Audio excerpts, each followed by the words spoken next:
The ledger hit the floor with a crack that split the silence of the Wilcox Trading Company like a gunshot. Nora Norris stood at the center of the office, her hands trembling, her breath coming in short, furious bursts. The papers she had been clutching were now scattered across the dusty floorboards in a cascade of damning figures, and she stared at the man seated behind the desk as though she were seeing him clearly for the very first time. Matthew Wilcox did not flinch. He leaned back in his chair with the slow, controlled ease of a man who had built walls so tall around himself that no flying ledger could breach them. His jaw was set. His eyes, the color of a winter sky just before a storm, held hers with an expression that was impossible to read. Impossible, she thought, because he had spent years perfecting that particular blankness. "You knew," Nora said. Her voice was quiet, which somehow made it more dangerous. "You knew about the hidden debt for months. You let me reorganize every account in this building. You let me sit in that back room for 6 weeks, Matthew, cross-referencing invoices and balancing books that you knew were built on a lie, and you said nothing." He opened his mouth.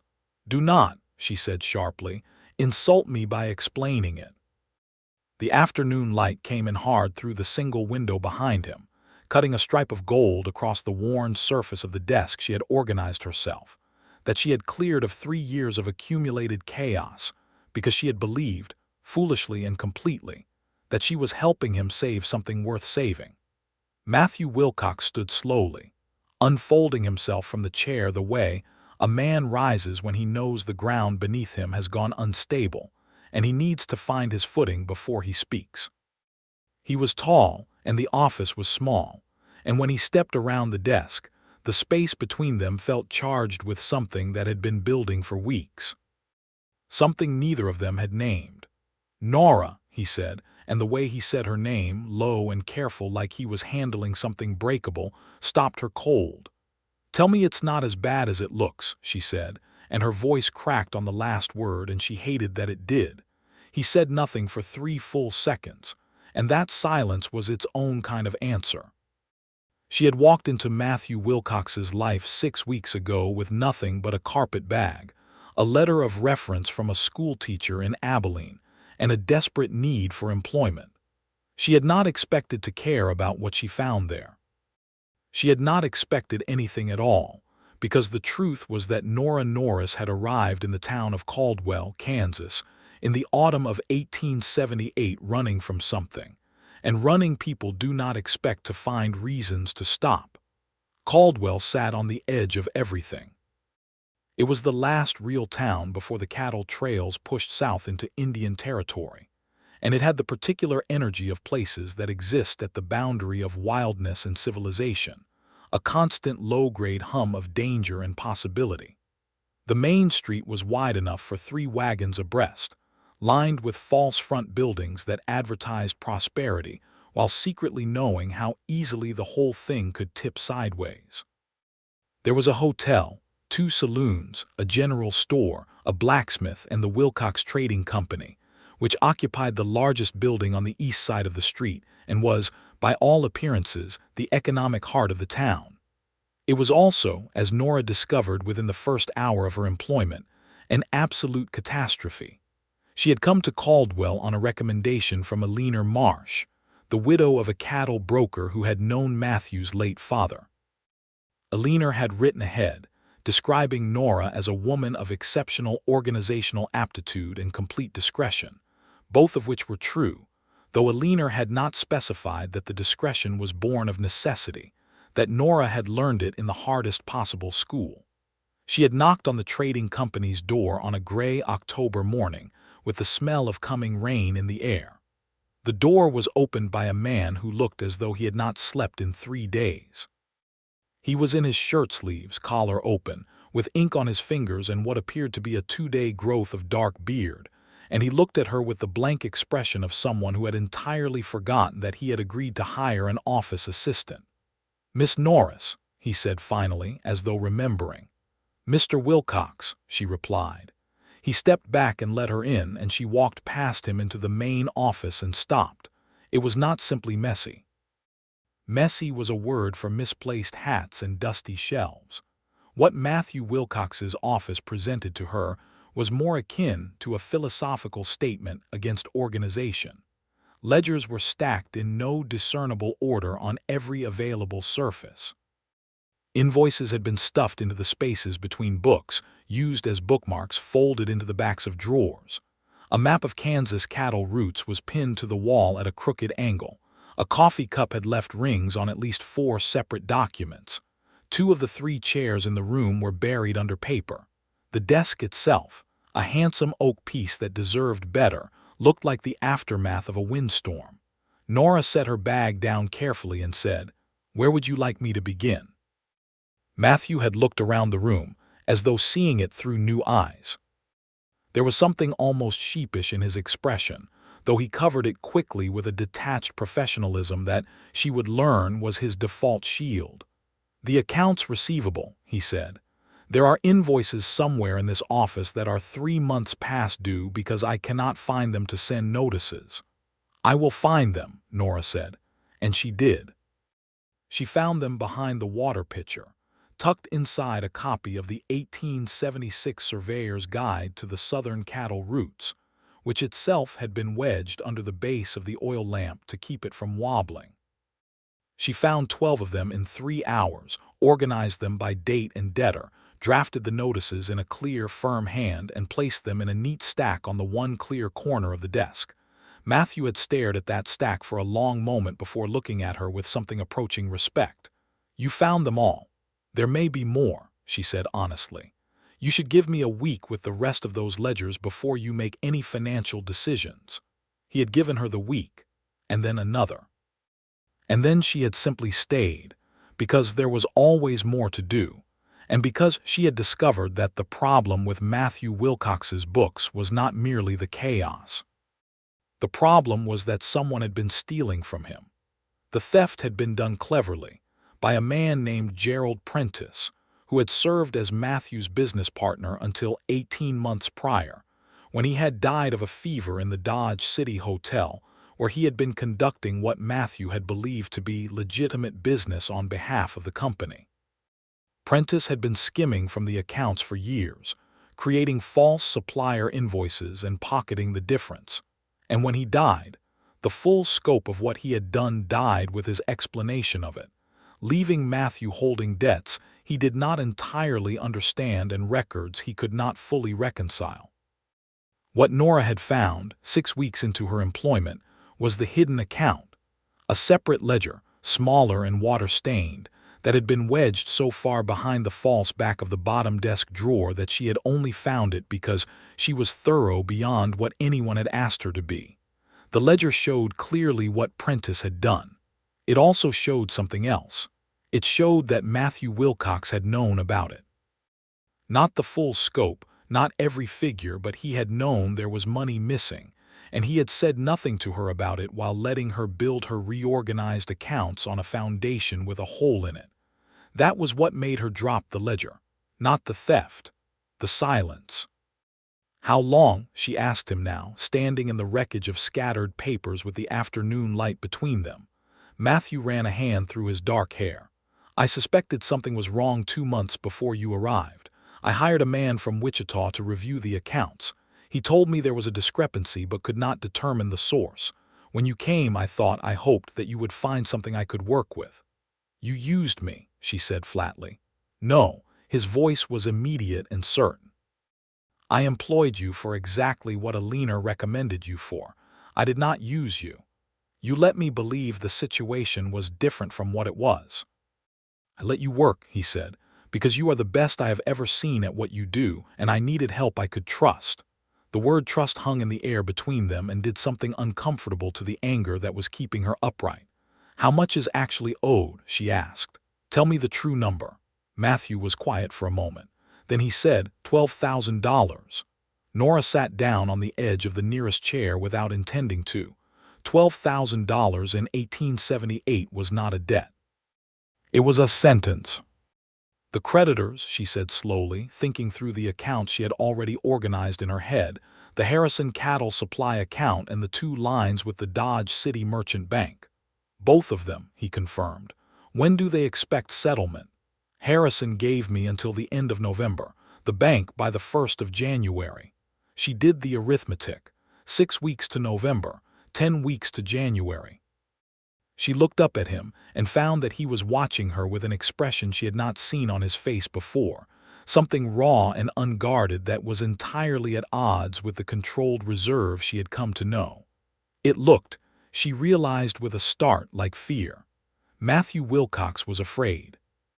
And something about that, about seeing the wall come down just 1 inch, just enough to glimpse the man behind the ledgers and the controlled composure and the 3 years of managing a disaster alone, shifted the ground beneath Nora's own feet in a way she was not prepared for. She stood up. She began collecting the scattered papers from the floor. "Sit down," she said quietly. "We are going to make a list of every asset you have that can be leveraged. Then we are going to look at the accounts receivable that have not been collected yet, because I know of at least 4, and one of them is substantial. Then we are going to determine exactly what can be done, and in what order, and you are going to tell me everything, every detail, every hidden thing, because I cannot help you if you give me only part of the truth." He stood very still.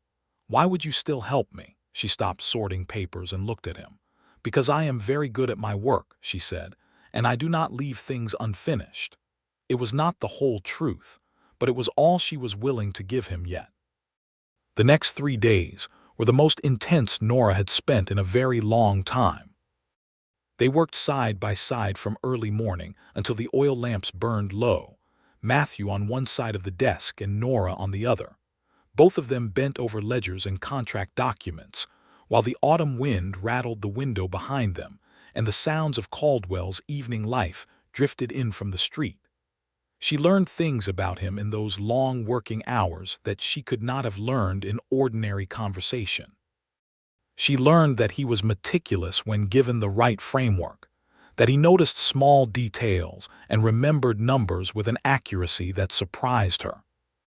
She learned that he had built the trading company from a struggling general supply operation, inherited from his father, into something genuinely significant, and that he had done it largely alone after his father's death, and then after Prentice's betrayal, both of which had left visible marks on him.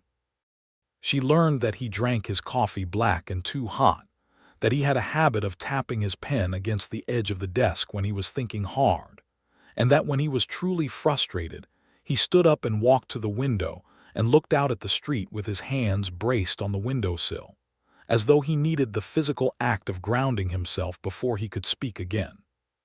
She learned that he was careful with her, careful in a way that was different from politeness. He was careful the way someone is careful with something they have decided, consciously or not, has value. On the second evening, when they had been working for 10 straight hours and the lamp between them was guttering, he looked up from the Harris account and said, without particular ceremony, "You have not told me why you left Abilene." Nora kept her eyes on the page in front of her.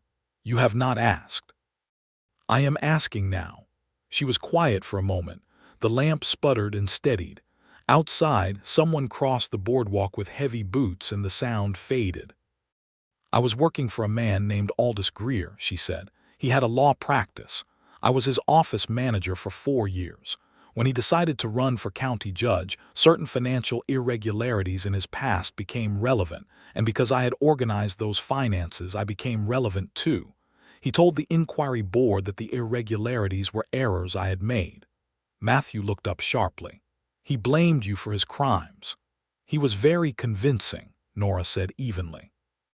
"He had friends on the board. I did not. I was dismissed. My reference from his office was effectively destroyed, and remaining in Abilene became untenable." "But Eleanor Marsh gave you a reference." "Eleanor Marsh is a woman who does not believe convenient lies," Nora said. "She investigated independently.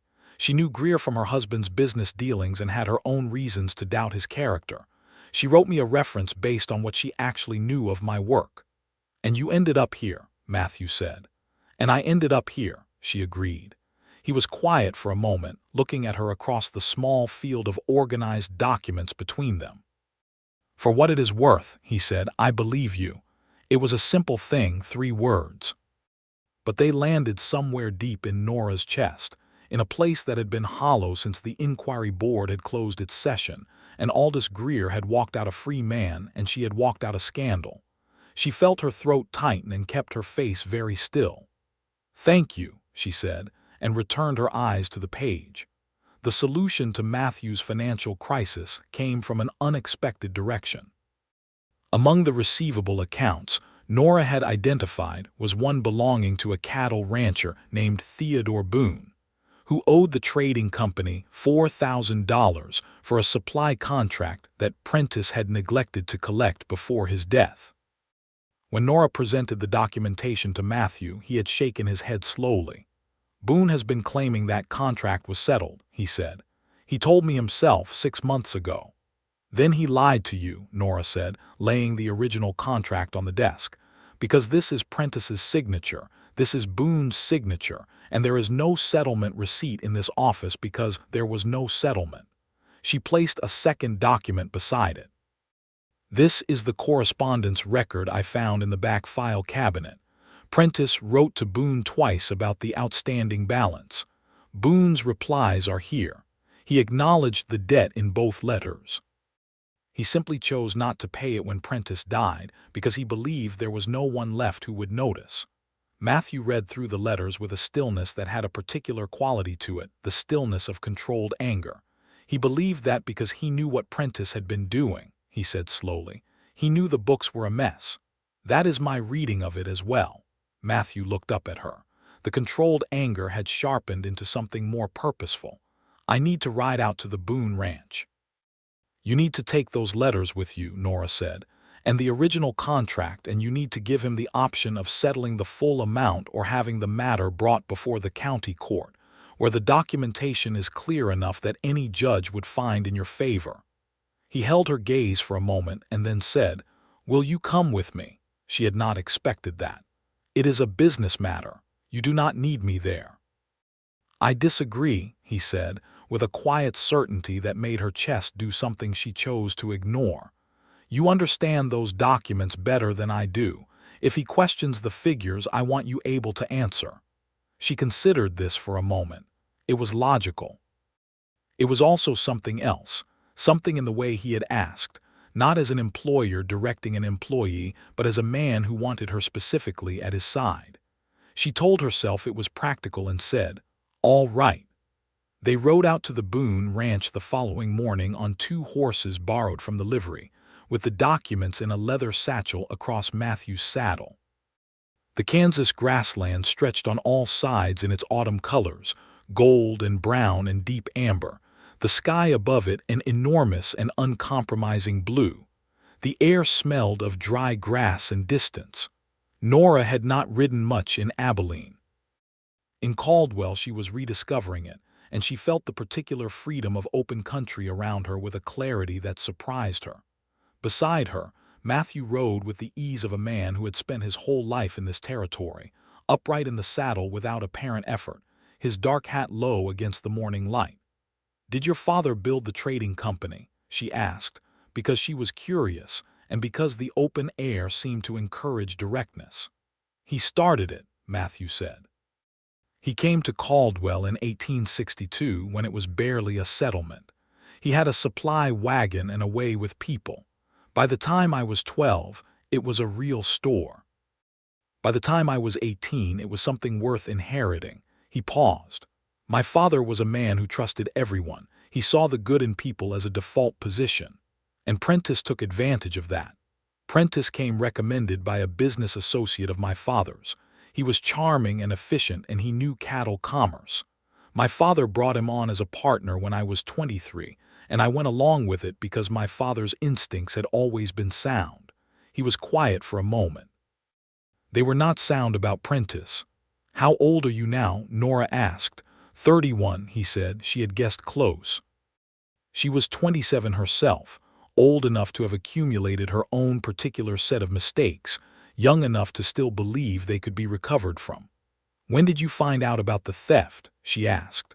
"After Prentice died, when I tried to reconcile the quarterly accounts for the first time without him. There were numbers I could not make add up. I hired that auditor from Wichita, as I told you, but he was not able to identify the mechanism. He told me there was a discrepancy of several $1,000s and then gave me a bill for his services. His mouth curved slightly, dry and humorless. He was considerably less useful than you. You could have hired another accountant, she said. I did not want another accountant, he said. I wanted someone who would not talk about what they found. Eleanor's letter said you were discreet, and discreet was what I needed. He glanced at her sideways. She was right about you. She was right about a number of things, Nora said, and looked straight ahead at the wide Kansas horizon. The meeting with Theodore Boone was not pleasant, but it was effective. Boone was a large, red-faced man in his 50s who had clearly believed himself safe from consequence. And when Matthew laid the documents on his kitchen table with the quiet certainty of a man who has been handed a perfectly sharp instrument, the red deepened to something approaching alarm. Nora sat across the table and said nothing while Boone blustered and then questioned specific figures, at which point she answered each question with precise, calm references to the documentation in front of him. By the third question, Boone had stopped looking at Matthew and was looking at her instead, with the expression of a man who has realized that the person he needs to get past is not who he assumed it was. In the end, Boone agreed to settle. Not the full $4,000 at once, but in 2 installments, the first within 30 days and the second by the 1st of December. It was not perfect, but it was real money, documented and agreed in writing, which Nora had him sign before they left. On the ride back to Caldwell, Matthew was quiet for a long time. The afternoon was cooling fast, the way October afternoons in Kansas do, the warmth sliding out of the air like a hand withdrawing. Nora pulled her coat closer and watched the grass move in the wind. "You did that," Matthew said finally. "We both did that," she said. No, he was looking straight ahead, but his voice was thoughtful. "He settled because of you, because he could see there was no arguing with what you knew. I would have had the documentation, but I would not have been able to answer him the way you did." He paused. "You have a quality, Nora. When you speak about figures and facts, you make the truth sound inevitable. Like there is no possible outcome but the correct one." She was quiet for a moment. The horses moved steadily through the golden afternoon. "I learned that in Abilene," she said. "When you spend years in a room full of men who believe a woman cannot understand complex figures, you learn to present the truth in a way that leaves no room for doubt. Not because you need to convince yourself, but because they will always look for a way to dismiss you if they can. That is an injustice," he said simply. "Yes," she agreed. "It is." They rode in silence for a while, but it was a different kind of silence than the formality of the office. It was the silence of two people who have said something real to each other and are giving it room to settle. When Caldwell came back into view, the lights of the main street just beginning to glow in the early dusk, Matthew said, "Will you stay after we resolve the debt situation?" Nora looked at him. He was still looking ahead, his profile clear against the darkening sky, and she could see the careful tension in the way he held himself, waiting for her answer. "Is that an offer of continued employment?" she asked. "It is," he said. "A formal one. With a salary that reflects what the work is actually worth, which is more than I have been paying you." She thought about it for a genuine moment, though the truth was she had known her answer before he finished asking. "Yes," she said, "I will stay." He looked at her then, just briefly, and the thing she saw in his expression in that fraction of a second was not relief exactly, though relief was part of it. It was something closer to the way a man looks when he realizes that the thing he needed most came to him in a form he did not expect. The weeks that followed were the most productive of Matthew's professional life, and he was honest enough with himself to acknowledge that this had everything to do with Nora. She transformed the operation with a systematic thoroughness that was almost architectural. She devised a filing system that was logical enough that even Matthew, who had grown up in a creative relationship with paperwork, could navigate it. She created a standardized format for supplier contracts that eliminated the kind of ambiguity that had allowed Prentice's manipulations to go undetected.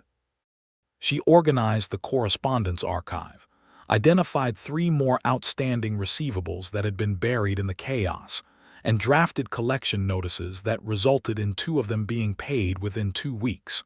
She also, in small ways that accumulated into something significant, organized Matthew's life beyond the ledgers. It started with his schedule. He had operated on the principle that a man should respond to the demands of each day as they arose, which was a philosophical approach to time management that had resulted, in practice, in him frequently missing important meetings because he had lost track of what day it was.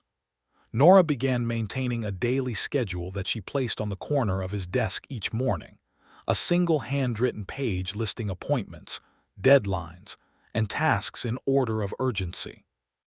He had initially found this faintly embarrassing, and then discovered it allowed him to think clearly about the business in a way he had not been able to do in years. She also, without comment, took over the management of the business's relationship with the town. This was not formally part of her role, but she was naturally good at it. She was careful and clear-eyed with people, firm without being cold, and she had a way of representing the company's interests with a dignity that made people feel respected, even when they were being told something they did not want to hear.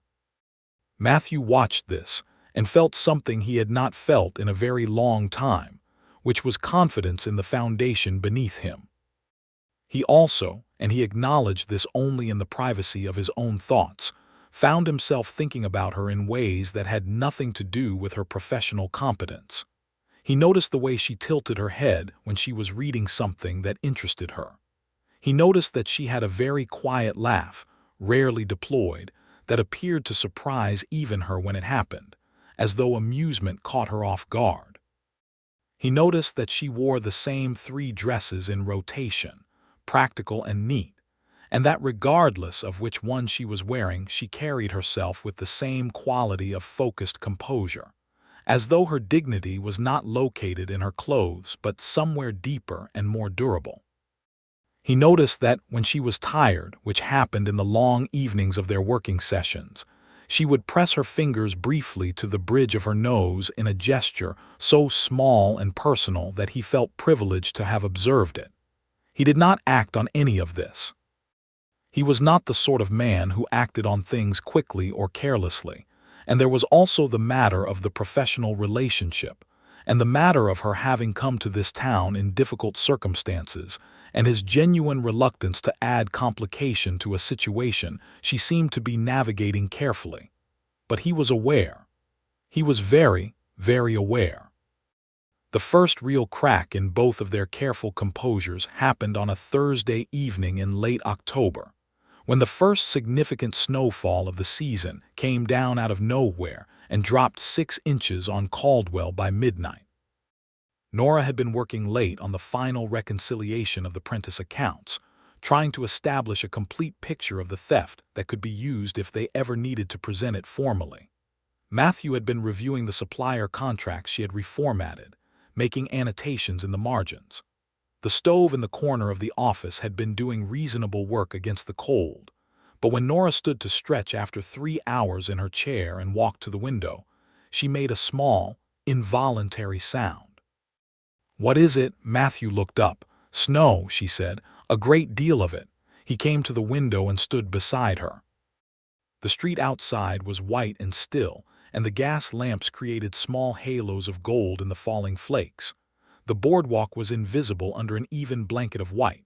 It was undeniably beautiful. "How far is your boarding house?" he asked.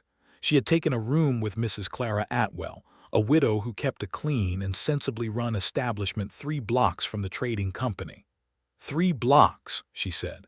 Matthew looked at the snow and then at her and back at the snow. "The drifts are going to be significant," he said. "You should go now before it deepens further." "I want to finish the reconciliation," she said. "It will be here in the morning." "I am almost through," she said, and returned to her chair with the particular stubbornness that he had come to recognize as one of her defining qualities. He stood at the window for another moment and then, instead of returning to his chair, went to the small iron stove and added another piece of wood. An hour later, the reconciliation was complete. Nora set down her pen and read through the final summary she had written, a clear account of Prentice's methods, the total amount taken, and the portion that remained unrecoverable. It was thorough and dispassionate and represented 6 weeks of work. She carried it to Matthew's side of the desk and placed it in front of him. "There," she said. "It is done." He read it in silence. She watched his face and saw him processing the full scope of what had been done to his company, to his father's legacy, in the hands of a man he had trusted. She saw the muscle in his jaw tighten and then release. "You found it all," he said. "Everything that left a trace," she said. "Some of it is gone with Prentice, but what is documented here is solid." "This is extraordinary work," he said, and looked up at her. They were standing very close, in the way that happens at a desk when one person is seated and the other leans to point at a document, except that there was no document being pointed at now. They were simply close, with the lamplight between them and the snow falling silently outside, and the silence in the room was full of the particular weight of things that have not been said. Matthew stood, which brought him closer rather than less close. He was looking at her with an expression that had abandoned its usual careful control. "Nora," he said, "she should have stepped back. She was aware of this. She did not. What I want to say," he said slowly, "may complicate the professional arrangement we have. And the professional arrangement matters to me, because you matter to me in that regard, and I would not want you to feel that your position here was contingent upon anything other than your work. What you are describing," she said, "sounds like a great deal of preamble." Something moved through his expression, amusement and something more serious beneath it. "I suppose it is," he said. "What I mean is this. I find myself in a position that I did not anticipate when I hired an office assistant. I would like to know if you have any objection to my being direct about that." "I have no objection," she said, and her voice was steadier than she felt, "to directness. I think about you," he said, "considerably beyond the requirements of a professional relationship. I would like, with your permission, to pursue an acquaintance of a different nature. Though I want to say clearly that if you do not share that inclination, nothing between us professionally need change." She considered him for a moment. The lamplight caught the planes of his face, the dark hair, the winter sky eyes that were watching her with an intensity that was nothing like his usual controlled manner. Here was the man behind the walls, she thought. Here was what he looked like without the careful management. "I find," she said carefully, "that I may have been thinking about you in a similar fashion, and that I was prepared to do nothing about it because I was not certain my thinking was returned." A quiet exhale, something released in his expression, some tension she had not quite registered until it left. "It is returned," he said. "Then I suppose," she said, "we are agreed." He reached out slowly and touched her hand where it rested on the edge of the desk. Just his fingers over hers, a contact so careful it was almost tentative, which was remarkable in a man who was otherwise so certain in everything he did. She turned her hand and let his close around it.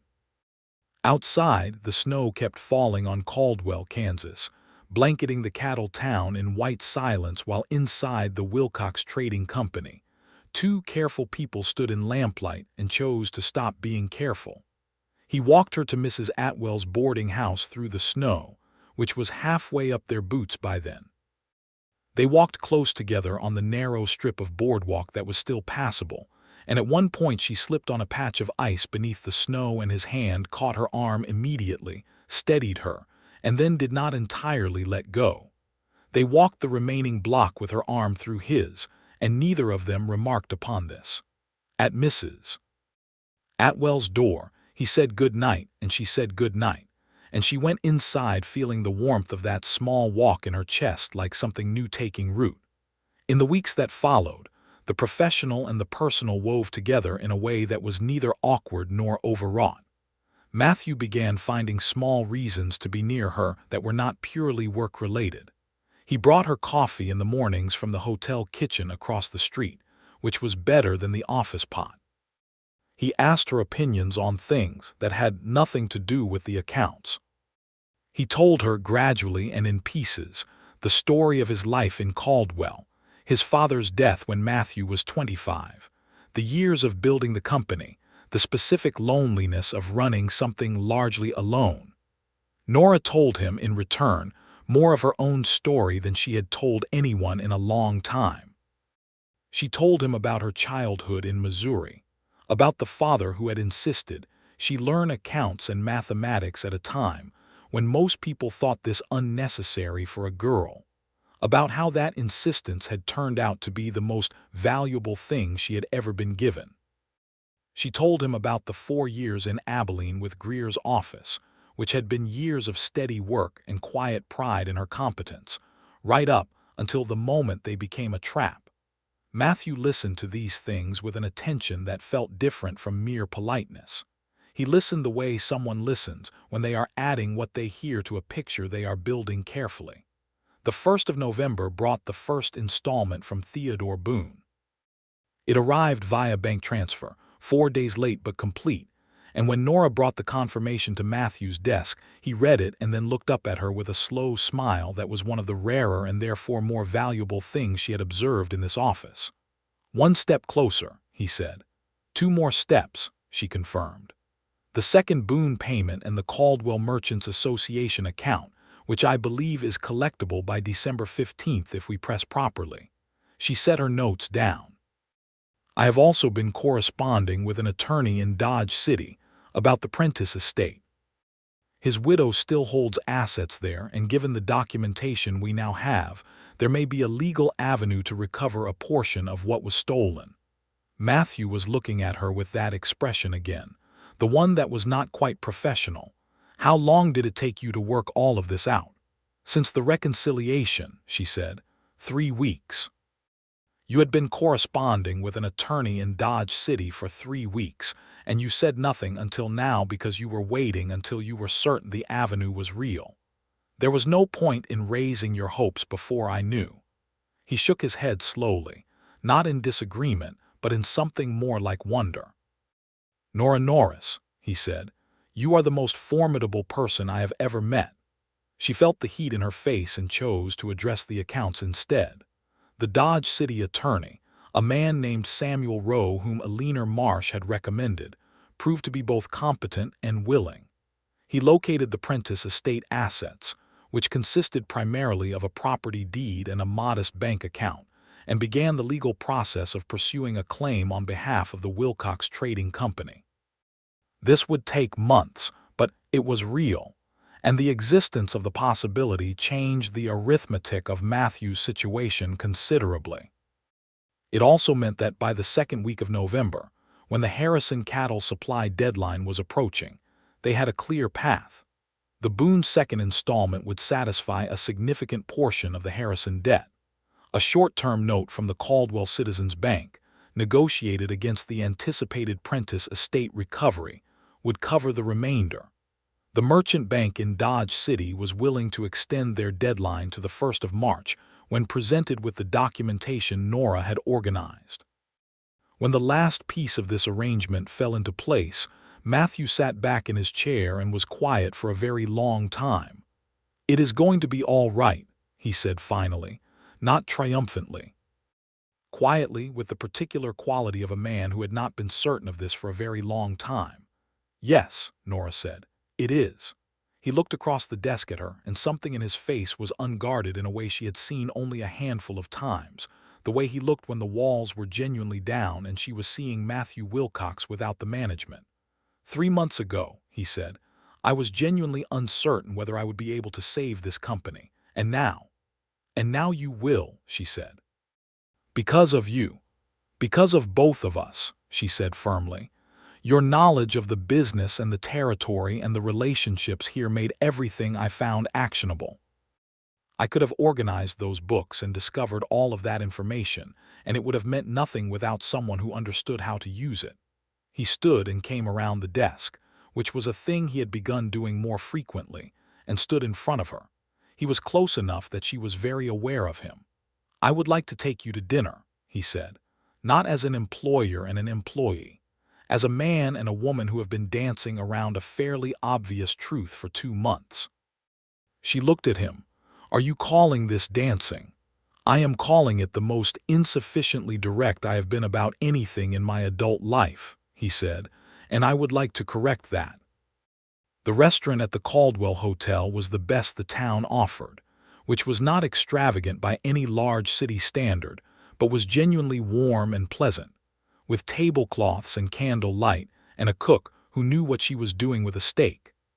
They ate and talked for 3 hours, and Nora discovered that Matthew Wilcox, in a context that was not the office, was both more relaxed and more present than she had yet seen him. He was funny, in a dry, oblique way that she found she was particularly susceptible to. He had strong opinions about the future of Kansas commerce and the likely direction of the cattle trade as the frontier pushed further west. He was thoughtful about the people of Caldwell in a way that she had observed professionally but now saw more fully, a genuine care for the community his father had built the company to serve. After dinner, they walked along the main street in the cold November air, and at some point she took his arm and he covered her hand with his, and neither of them felt the need to discuss it. At the corner near Mrs. Atwell's boarding house, he stopped and turned to face her. "I should tell you something," he said. His voice had the careful quality that she recognized as his indicator of significant intent. "I do not enter into things lightly. I never have. And I want you to know that whatever I am suggesting here in the direction of this is not something I take casually." She studied his face in the cold lamplight, the breath clouded between them. "I know that," she said. "I can see that. I do not want you to feel that your position in the company is in any way tied to this," he said. "If this is not something you want, I would rather know that honestly and carry on as we were." "Matthew," she said. He was quiet, watching her.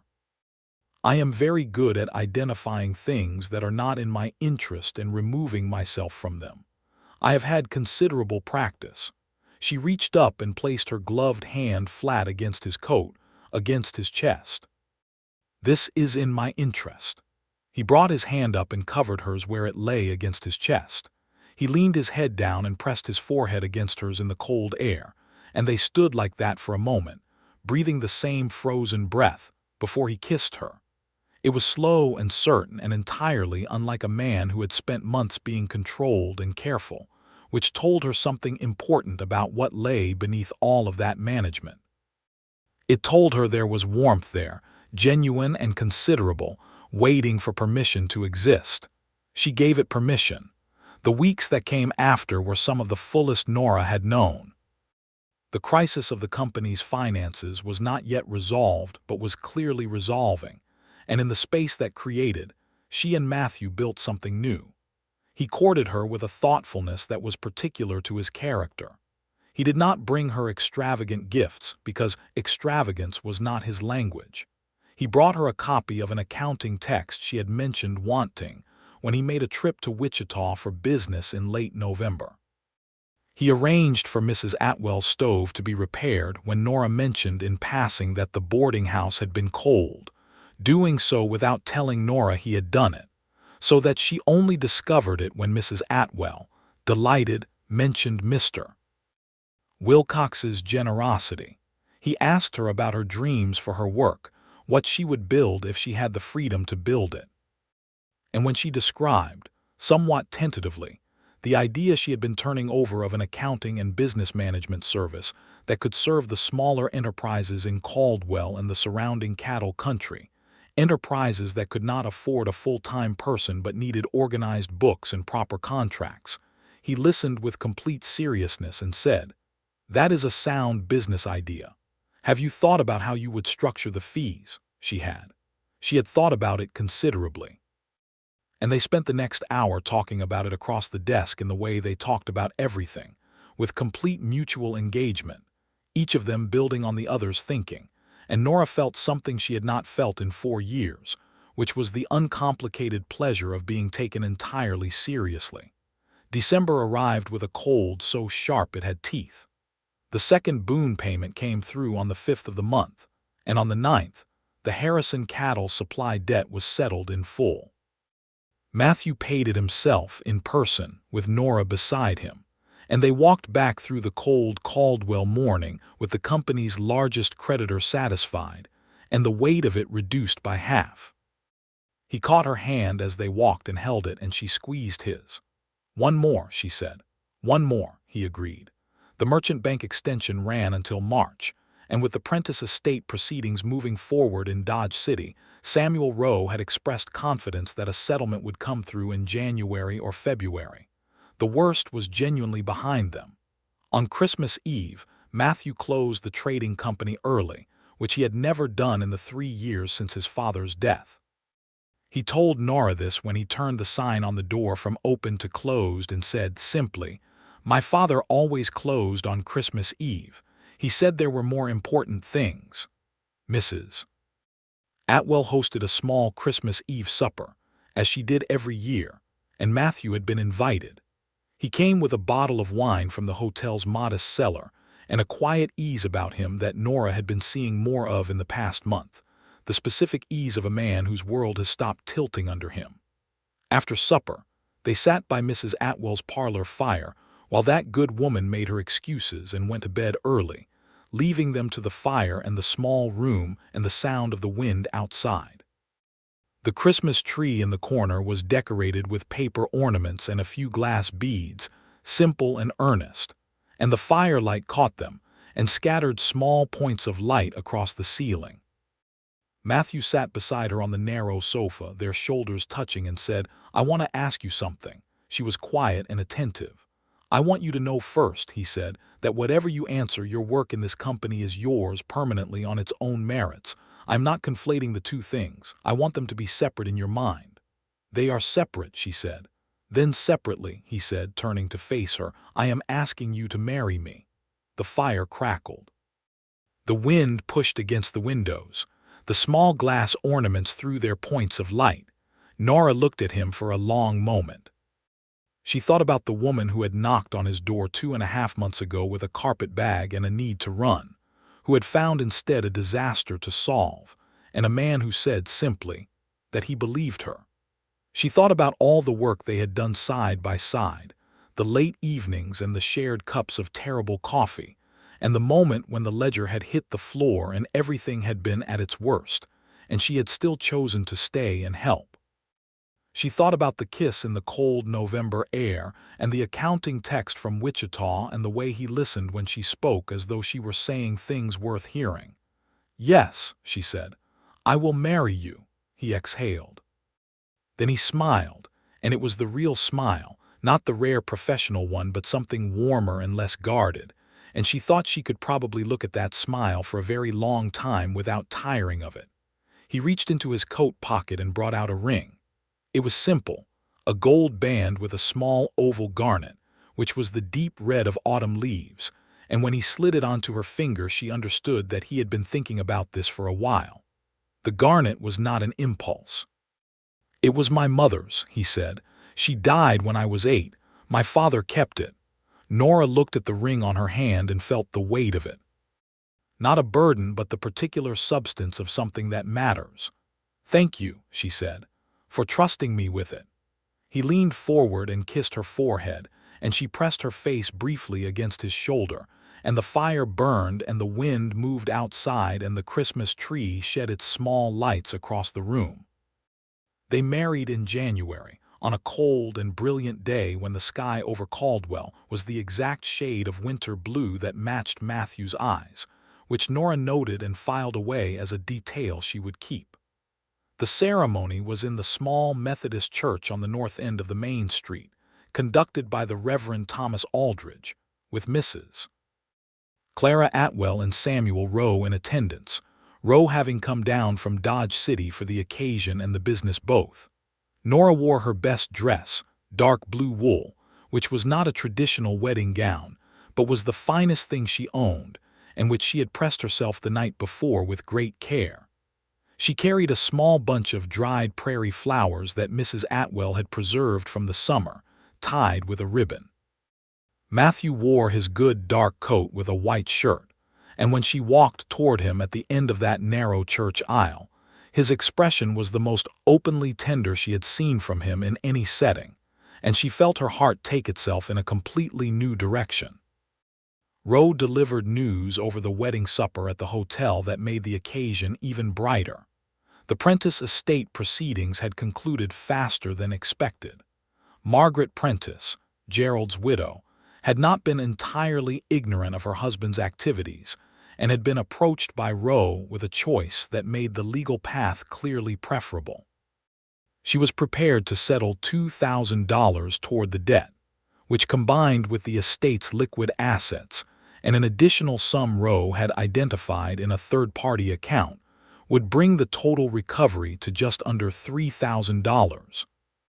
That effectively closes the merchant bank note, Matthew said, doing the arithmetic in his head immediately.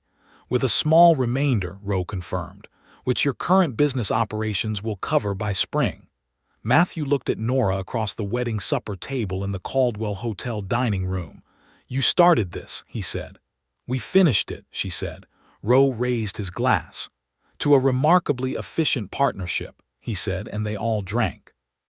The spring of 1879 came to Caldwell with a warmth that felt earned. The trading company operated now with a clarity and efficiency that was drawing notice from other businesses in the region. And in February, Nora had taken on her first outside client, a saddle maker named Henry Frost, who had been losing track of his orders and whose accounts were in a state that reminded her, with fond exasperation, of the first day she had walked into the Wilcox Trading Company. She set Henry Frost's books right in 3 weeks and charged him a fair fee, and he told 2 people, who told 2 more. And by April she had 4 outside clients and was building the business she had described to Matthew on that long winter evening. Matthew was unreservedly supportive. He gave her the back room of the trading company for her business when it became clear that conducting client consultations in the shared office was impractical, and he had a sign painted, modest and professional, that read NORA WALCOX, Accounts and Business Management, and nailed it beside the trading company's own sign. She had stood on the boardwalk looking at that sign for a long moment. Then she had gone inside and found him at his desk and said, "You did not ask me first." "I did not," he agreed. "I can take it down if you would prefer." She had considered it. Then, "The lettering is very clean. I told the sign painter to be precise." "Then I suppose it stays," she said, and he smiled, and she went back to work. The summer brought new business to the territory, the cattle routes shifting slightly as grazing land and settlement patterns changed, and the trading company's position at the edge of Indian Territory made it a natural hub for the commerce that moved through. Matthew negotiated 2 new supply contracts with ranching operations to the south that would bring steady income for years. He did this with a new confidence and clarity, because his operations were organized and his debts were resolved, and he had a partner at his side who could tell him at any given moment exactly where the business stood financially.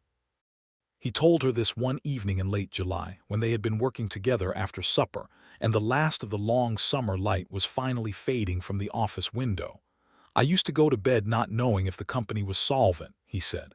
"I would lie awake running numbers in my head and never being able to arrive at a definitive answer because I did not have the right information."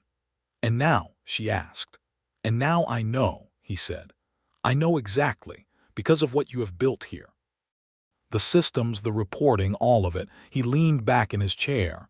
"It is a different existence." "Better?" she asked.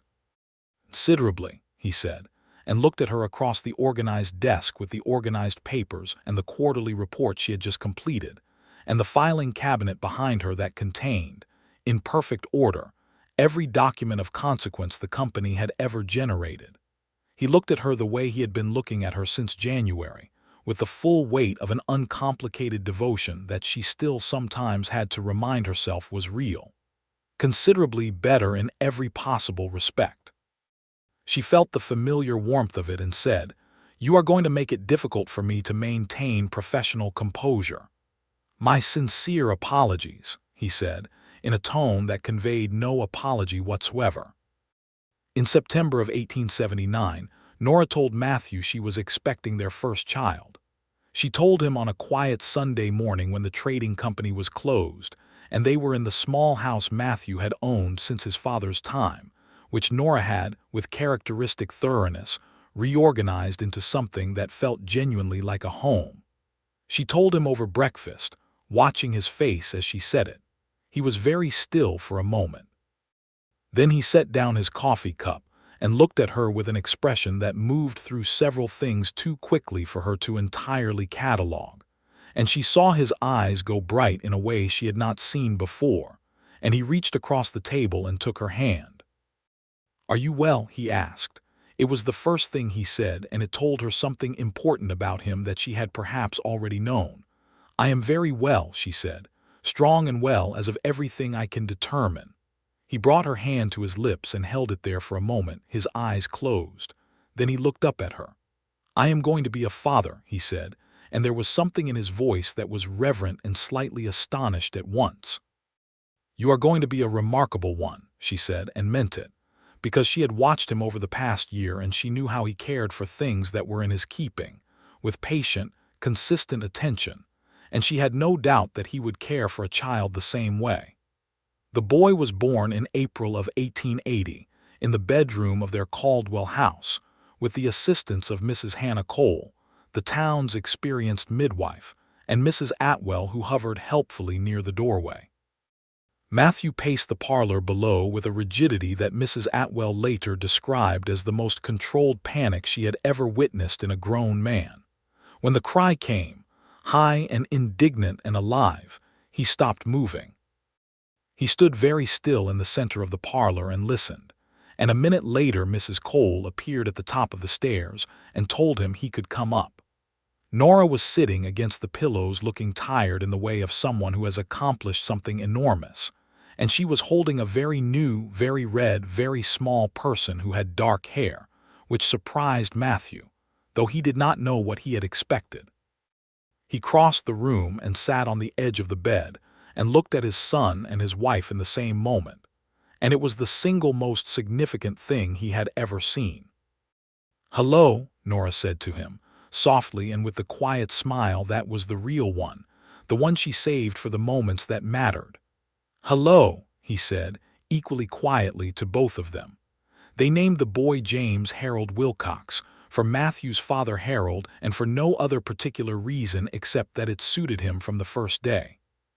James was a good-natured infant who grew into a sturdy and curious toddler, and the house on the edge of Caldwell's Main Street became the kind of home that has a quality of life in it, warmth and order both, the combination being something that only happens when the people inside have gotten the balance right. Nora continued her business through James's first year, adapting her schedule with the practical creativity that was characteristic of her approach to all problems. Matthew had hired a young man named Fletcher Davis to assist in the trading company's warehouse operations, which freed up time during the days, and on Saturdays, when both of them were at the office, Mrs. Atwell was delighted to mind James with all the energy of a woman who had always wanted grandchildren and considered the Wilcox boy a more than adequate substitute. The business grew. By the end of 1880, Nora had 12 regular outside clients ranging from the saddle maker and a hardware merchant to a cattle brokerage operation outside of town that had been struggling with its receivables. She was, in the language of the territory, doing well, which in 1880 Kansas meant something specific and real. It meant she had built a thing that produced value and was recognized as such, in her own name and by her own competence. She had received a letter from Aldous Greer in October of that year. She did not know how he had found her address.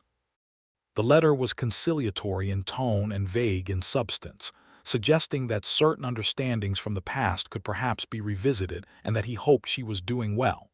It was the letter of a man whose conscience had begun, if only slightly, to inconvenience him.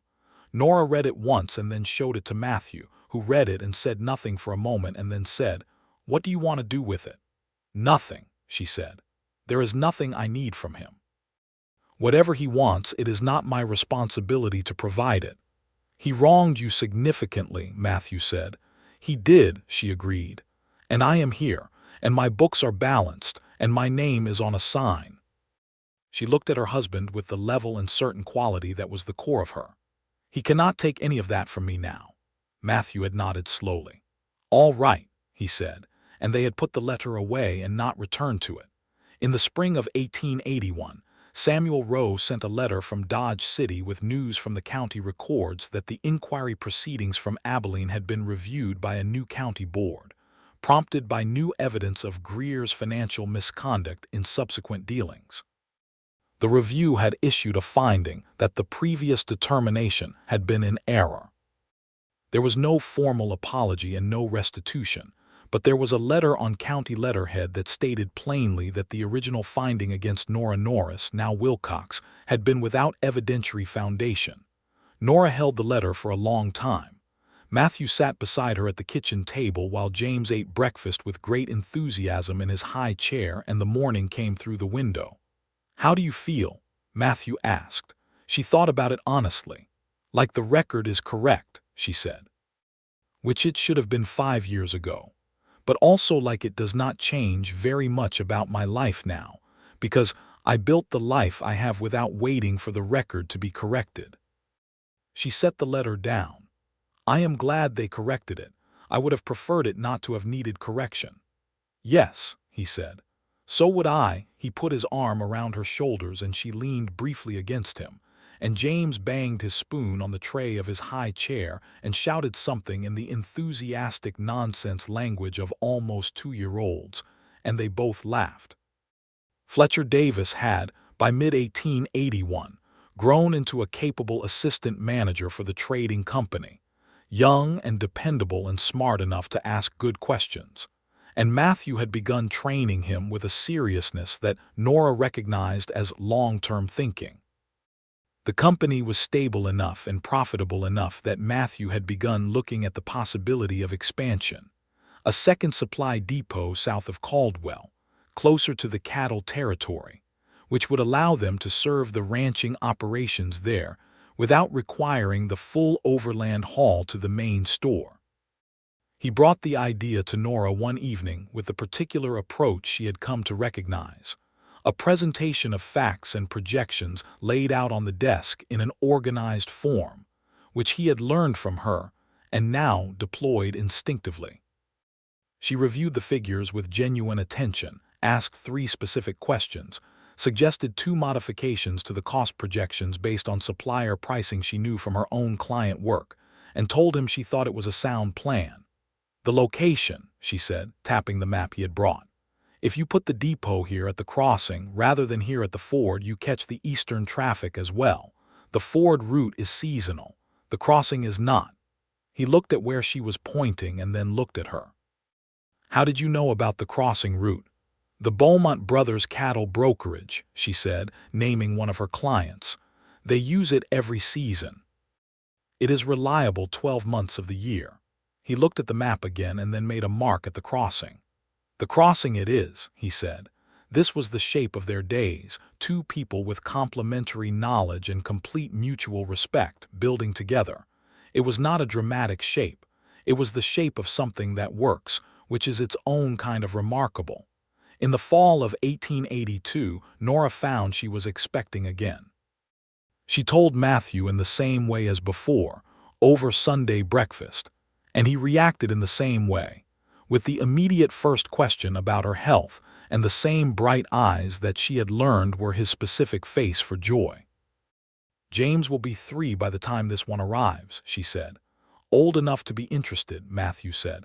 "Young enough to accept it as simply the way things are." "You sound very calm," she observed. "I am considerably less panicked than the first time," he agreed. "Though I make no promises about the day of." She laughed. The second child arrived in February of 1883, another son, whom they named William after no specific antecedent except that it suited him. James, who was nearly 3½ received his new brother with a gravity that lasted approximately 4 minutes before being replaced by the desire to poke at him experimentally, which Nora handled with patient consistency. Matthew handled James's adjustment by taking him to the trading company on Saturday mornings, letting the boy trail around behind Fletcher Davis, learning the names of things in the warehouse with a seriousness of purpose that made Fletcher, who was only 22 himself, handle the educational responsibility with touching earnestness. The trading company's second depot, at the crossing south of Caldwell, opened in the spring of 1883 and was successful from its first season. Fletcher Davis managed the main store, and Matthew divided his time between both locations, which created more travel than either of them entirely liked, but which the accounts clearly justified. Nora reorganized her business schedule around his travel pattern with the efficiency that was her natural element. She hired a young woman named Pearl Whitfield to assist with transcription and filing for her client accounts, which freed Nora to take on more complex work, the kind that required the application of professional judgment rather than mere accurate recording. Pearl was 20 and sharp, and had the kind of mind that grasped figures quickly. Nora mentored her with genuine investment, recognizing in Pearl something of what her own father had seen in her and chosen to cultivate. The injustice of the world, Nora had concluded, was best answered not by bitterness, but by creating more paths for other people. She said this to Matthew one evening in October of 1883, when they were sitting on the front porch in the last warmth of the autumn evening with William asleep inside and James at Mrs. Atwell's for an overnight visit. The sky was enormous and full of stars, and the sounds of Caldwell at night drifted to them on the cool air. "Pearl has asked me if I think she could have her own practice someday," Nora said. "What did you tell her?" Matthew asked. "I told her that if she continues as she is, she will be capable of it in 3 years and she should plan accordingly." She paused. She seemed surprised that I said so directly. "People are often surprised when someone tells them what they are actually capable of," he said. She looked at him in the starlight. "You did that," she said. "From the beginning. You never once suggested that what I was doing was extraordinary for a woman. You simply assumed I was capable and treated me accordingly." "You are extraordinary," he said, with a directness that was very much his. "That has nothing to do with being a woman. It has to do with being you." She was quiet for a moment. The stars were very bright over Kansas. "I want to tell you something," she said, "that I do not say often enough." "Then tell me," he said. "The life I have here," she said, "is not the life I thought I was building when I was younger and things were going well. That life ended in Abilene, and I thought it was the end of a particular possibility. And instead it turned out to be the beginning of something I could not have planned for, something better than what I had planned." She looked at him steadily. "You are the best part of that, not because you saved me, because I do not need saving and you know that, but because you met me as I was and let that be enough and then let it become more." He was quiet for a moment. Then he reached across and took her hand in his, and they sat like that under the enormous Kansas sky. "You reorganized my books," he said, "and then my accounts, and then my operations, and then, before I had quite understood what was happening, my life. And somewhere in all of that you became the thing I could not imagine the operation running without." He paused. "I use that word deliberately, essential." "I like that word," she said. "You should. It is the precise one."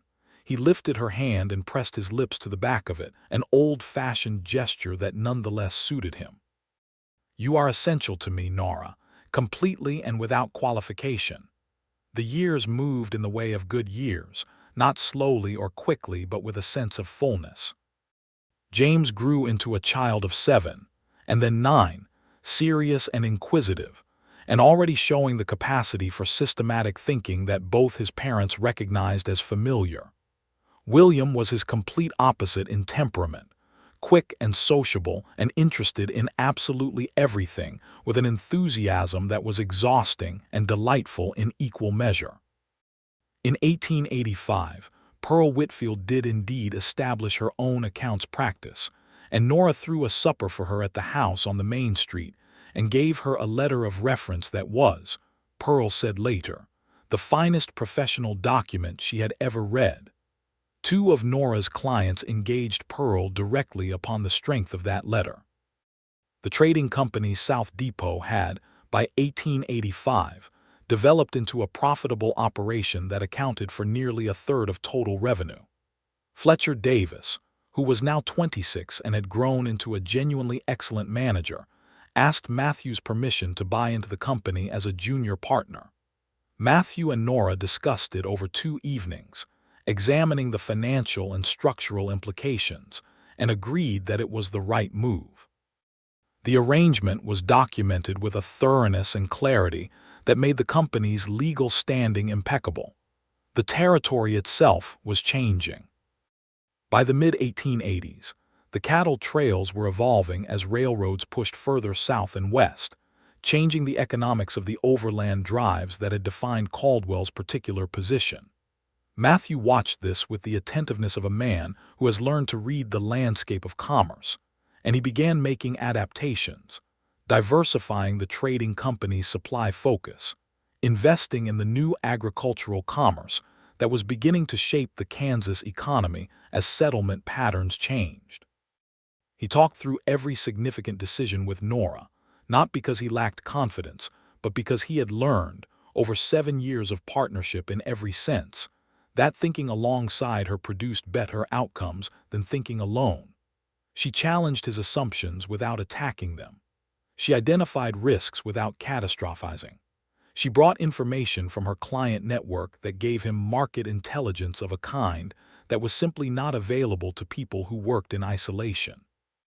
In the spring of 1887, Nora delivered the news of a third pregnancy with the particular expression she wore when she was presenting information and watching for a reaction. Matthew's reaction was, as it had been twice before, immediate and warm, and he said, "I hope they give James and William competition." "You hope for a daughter," she said. "I would not complain," he said honestly. The third child arrived in October of 1887, and it was a girl. She was born in the same bedroom as her brothers, with Mrs. Cole once again in attendance, though Hannah Cole was older now and had trained a young protege named Frances to assist.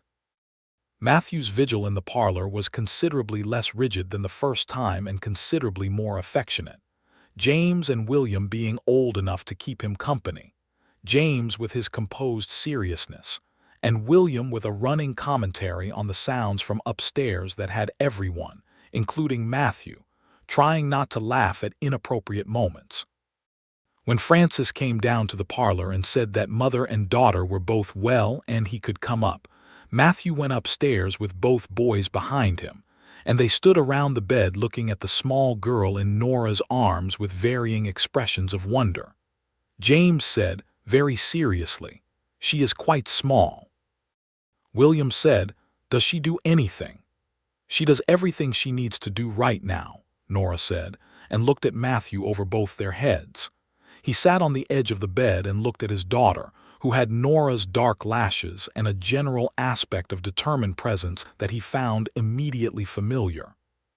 "Hello, Clara," he said, for they had agreed on the name Clara Harold Wilcox, the Harold for his father and the Clara for Mrs. Atwell, who received this news the following morning with such transparent emotion that she had to sit down.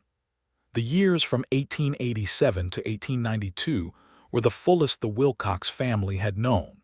The children grew with an individuality that was vivid and specific. James became studious and then went off to study law in Topeka at 17, with the plan of returning to Caldwell to practice. William was interested in everything related to animals and the land, and showed every indication of becoming a rancher, which was a respectable occupation in Kansas, and which Matthew supported with complete equanimity. Clara was, from the beginning, a person of extraordinary specific opinions, who could articulate at age 4 exactly what she thought about a given situation, and who showed, to no one's great surprise, a particular facility for mathematics and organized thought.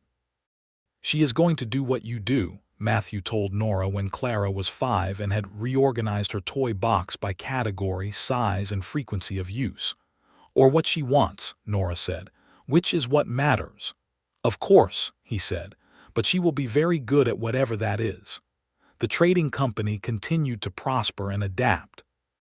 By 1892, it had become the Wilcox Trading and Supply Company, with 3 locations and a staff of 11, and it was regarded as one of the more soundly operated commercial enterprises in the region.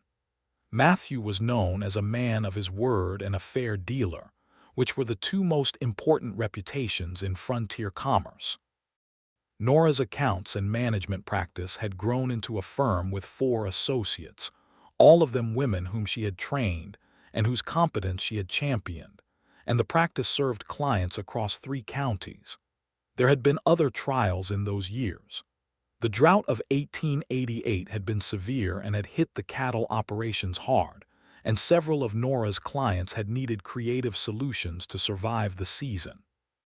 Matthew had extended credit to 2 suppliers who might otherwise have folded, a decision that was financially risky but which both of them believed was the right thing to do, and which had paid off when those suppliers weathered the drought and remained loyal partners in the years after. There had been competition, a larger supply company out of Wichita that had made a run at the South Depot's customer base in 1890 with aggressive pricing. Matthew had handled it by knowing his customers well enough to offer them something the Wichita company could not: consistency, knowledge of local conditions, and relationships built over 15 years. It had not been easy, but it had worked. And through all of it, in every trial and every triumph, there had been the same constant, which was the 2 of them, side by side, thinking together, building together, disagreeing when they disagreed with the kind of honesty that comes from complete mutual respect, and finding their way to the same conclusion by the force of combined good judgment. In the autumn of 1892, they sat again on the front porch of the house on Caldwell's Main Street, which was no longer exactly the edge of everything, but was still a real town in a real territory, still marked by the character of the frontier, even as the frontier itself was drawing in. The children were in various states of evening activity inside, and the air smelled of the season turning, that particular Kansas autumn smell of dry grass and approaching cold. "Do you remember," Matthew said, "when you walked into my office and the ledger for the supply account was behind the water pitcher?" "Behind the surveying guide," she corrected, "which was under the lamp. The ledger was inside the guide." He looked at her sideways. "You remember the precise location of every document in that office 14 years later." "I organized that office," she said. "The before state is as clear to me as the after." He shook his head slowly. "I had no idea when I agreed to hire an office assistant what I was agreeing to." "You were agreeing to having your life organized," she said. "More than that," he said. "I was agreeing to everything that followed, all of this." He gestured, and the gesture took in the house and the street and the sounds from inside and the whole of the life they had built. "I did not know it at the time, but I was." She thought about this. About the sequence of it, the ledger and the hidden account and the cold morning ride to the Boone Ranch, and the snow falling on the first night. He had put more wood in the stove without being asked. About the wedding in the blue-cold church and James's arrival and William's and Clara's. About Pearl Whitfield's practice and the county board's correction, and the letter from Greer that she had set aside without regret. About all the mornings and evenings and ordinary working days that had accumulated into this, which was not an ordinary life at all, but which only looked ordinary from a distance because it had been so thoroughly, so purposefully, and with such complete mutual commitment built. "I know what I agreed to," she said. "I knew before you did." He looked at her. The porch light caught the silver that was beginning to thread through his dark hair, and she thought not for the first time that it suited him. "Did you?" he said. "I stayed," she said. "After I dropped the ledger I could have gone. I had done enough to collect a week's pay and walk away. Instead I started collecting the papers from the floor." She met his eyes. "I knew then." He was quiet for a moment, and then he laughed, low and warm, the real laugh that had taken her months to hear the first time and that she now considered one of her most reliable pleasures. "You chose to reorganize my disaster," he said, "and decided to stay before I had finished making my case for why you should." "You were making a reasonable case," she allowed, "but I had already made my own." He reached across and covered her hand with his, the same gesture as the first time and all the time since, and she turned her hand and let his close around it, the same as always. "I love you," he said, which was not a declaration he made lightly or frequently, and which therefore always carried its full weight. "I love you," she said, which she had learned to say without the careful management she had once applied to all things of significance. She had learned, in the years of this life they had built, that some things are served better by being said directly, without preamble, without the protection of distance. Matthew had taught her that, as she had taught him that some disasters are not disasters but only problems awaiting a systematic solution. Inside the house, William's voice rose in some dispute with Clara, and then Clara's voice replied in the patient, precise tone that was so exactly Nora's that Matthew had to press his lips together to contain his expression. And then James's older voice came in, as mediating authority and relative quiet was restored. They sat on the porch a little while longer as the evening came down over Caldwell, the lights of the main street coming on one by one in the dusk, and the trading company sign across the street just legible in the last of the light, and beside it the smaller sign that read NORA WLCOX, Accounts and Business Management, which was not small any longer but bore its place on that building, with the simple solidity of something that has been there long enough to become part of the landscape. The evening was cool and the stars were beginning, and the house behind them was full of the life they had made, which had started with a carpet bag and a desperate need, and a man who had forgotten that he had agreed to hire her and a ledger wedged behind a lamp, and had become this, complete and real and entirely theirs. In the following spring, James returned from Topeka with his law qualification and a plan to open a practice in Caldwell, and Nora reorganized the back office of the trading company's main building to accommodate him until he found his own establishment. She did this with the same systematic thoroughness she had brought to every organizational problem of her life, and James watched his mother work and said, with the gravity that had always been characteristic of him, "Did you teach yourself to do this?" "My father taught me to think in organized systems," she said. "The rest I learned from necessity." "And from practice," Matthew said from the doorway. "And from 30 years of practice," she agreed. She placed the last file in the last drawer and stepped back and looked at the neat, functional space she had made of what had been a storage room, and felt the same satisfaction she always felt when disorder became order, the particular pleasure of a thing being as it should be. James was already at the desk, laying out his files in the system she had shown him. She exchanged a glance with Matthew in the doorway. He raised one eyebrow slightly, which was his specific face for privately shared amusement, and she lifted one corner of her mouth, which was hers. Then she went back to work, because there was always more to do, and because she was very good at it, and because work, here in this place with these people, had never once felt like anything other than exactly what she wanted to be doing. The trading company bell rang on the hour from across the street, the way it had since Matthew's father had installed it, and the spring air came through the open window smelling of new grass and the particular cleanness of Kansas in April. And Clara came running through from the house side, calling for her mother about something urgent and important in the way that everything was urgent and important when you were 8 years old, and your mind worked twice as fast as the world around you. "In here," Nora called, and her daughter appeared in the doorway with a notebook in hand and a specific expression that Nora had last seen in a mirror, and she thought, without sentiment but with complete certainty, that everything was exactly as it should be. Matthew appeared behind Clara, steering her gently by the shoulders with the patient ease of a man who had been navigating this particular tornado for 8 years. "She has a question about the column totals in her practice ledger," he said. "Of course she does," Nora said, and held out her hand, and Clara brought the notebook, and they bent over it together in the bright Kansas morning, 3 generations of Wilcox purpose in a well-organized room, with the sound of James's pen scratching at his desk next door, and the trading company bell ringing the hour across the street, and the whole of their complete and settled life arranged around them, solid and warm and entirely resolved, like a ledger that has been properly balanced, like books that have finally been brought right.